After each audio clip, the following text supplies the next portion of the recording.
Hey guys, name's Paul. I'm a woodworker. I've been a woodworker for about 30 years. Today I want to talk to you a little bit about shop organization. More specifically, I want to talk to you about making a panel cutter. If you're like me, you don't use them too often, but when you build cabinet carcasses, you need something to handle the big sheet goods. And so I wanted a panel cutter, but I work in my garage, so I didn't have room for in my shop to actually have a permanent panel cutter. I'm going to give you a quick tour. Everything that you'll see here is on wheels. I got to do that because any standing tools, any freestanding tools, I got to be able to move around my shop, including my cabinet saw. So I built a large layout table, which functions, which is a godsend.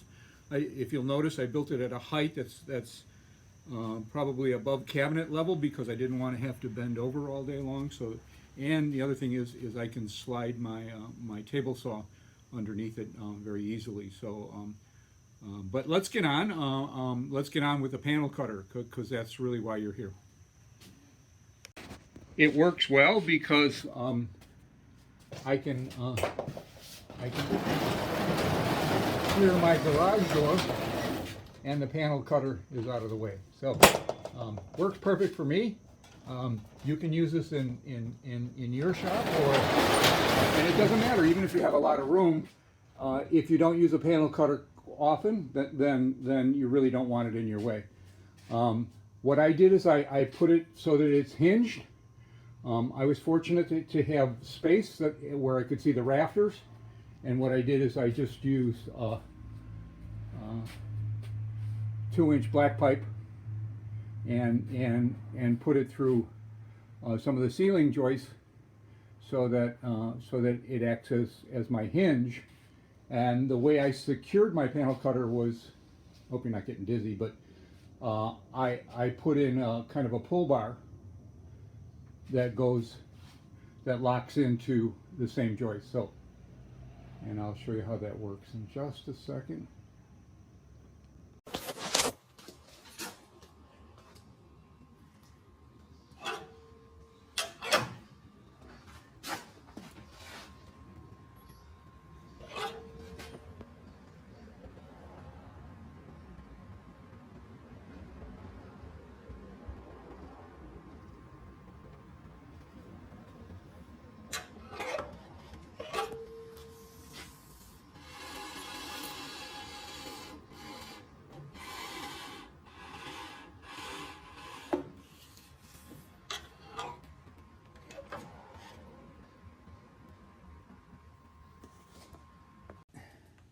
So I'm sure there'll be all kinds of variations to securing it, but again, what I did is I've got my hinges over on this side, and I've got my release latches over on this side. So very simple.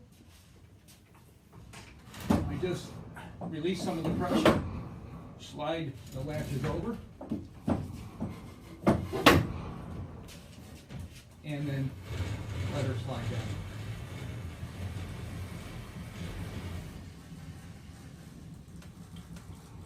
Pretty simple operation.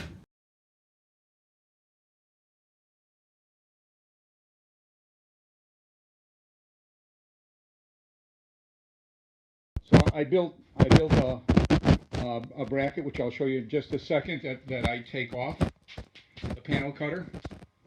I just strap it on with some bungee cord, so again it's neatly tucked away and out of my way. And then what I've done is I built a little, I built in for my permanent saw and router. So if I'm routing a piece, I have a permanent router that attaches to a straight edge, and it's got a channel. I'll show you that in a little while. And I've got my saw so for cutting. So real simple, out of the way. Yeah, I just use a quick release.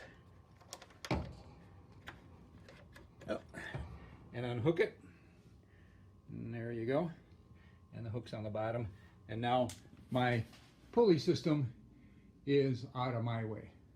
Okay. As I said, I simply a bungee cord my base, and then it slides right off. Okay, so I don't want my panels straight up and down.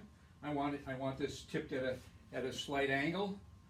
So what I'm going to do is just slide this right on my base, and that's as sturdy as they come. That'll hold any panels in the world. To put the panels up, we just have little pegs that we slide up or slide out. They're just secured with a 1.5 inch bolt.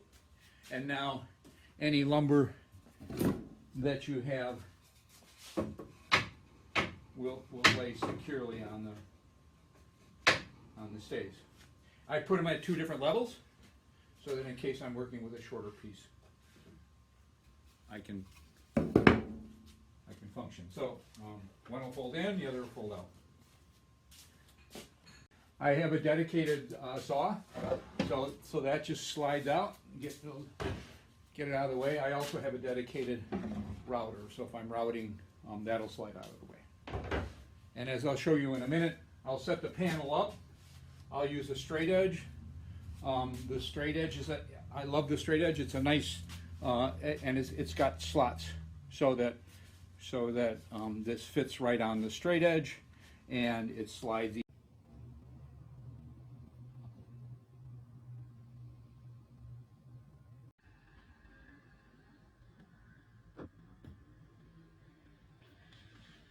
Evenly straight across. So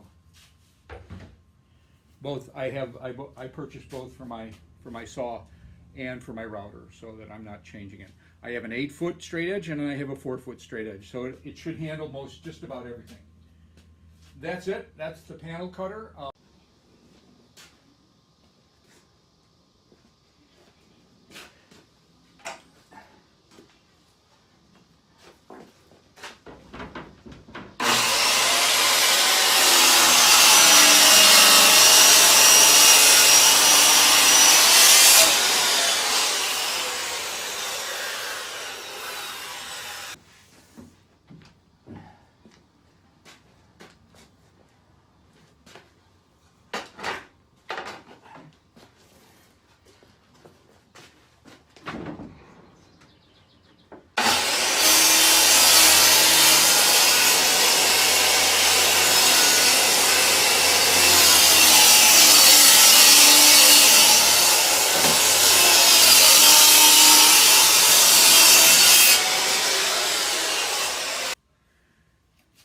When everything's properly stowed, I'm ready to rehook my pulley system and stow it away. Oh, by the way, I did put on gloves just because it is a little heavy, and I did with rope, and I didn't want to get rope burn.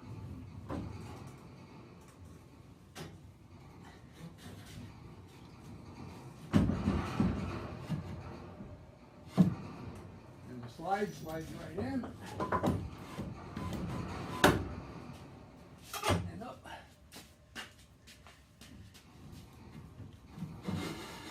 In.